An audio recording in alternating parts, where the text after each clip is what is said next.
Mariing pinabulaanan ni Kim Chiu ang hiwalayan issue nila ni Sean Lim sa gitna ng lumalaganap na chismis sa social media hinggil sa hiwalayan ni Kim Chiu at Sean Lim. Mariing itinanggi ng aktres ang mga balitang ito. Sa isang press conference na ginanap bilang pasasalamat sa tagumpay ng kanyang super hit series na Linlang, sinagot ni Kim ang katotohanan sa tunay na kalagayan ng kanilang relasyon. Nang itanong ng ilang miyembro ng entertainment media tungkol sa kontrobersyal na isyung ito, sumagot si Kim Chiu na may kasamang tawa, "Kayo talaga, baka nalilinlang lang kayo." Dagdag pa ni Kim, okay naman kami ni Tse, opo." Ipinakita niya na tila walang anumang issue sa kanilang relasyon at masaya sila sa kasalukuyang estado nito.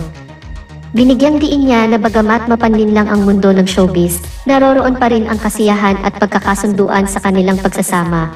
Nais sana ni Kim na ito ay maging klarong pahayag ukol sa isyu ng kanilang relasyon. Ibinigay niya ang mensahe na walang anumang katotohanan sa mga lumalabas na balita tungkol sa kanilang hiwalayan at patuloy na nagmamahalan silang dalawa.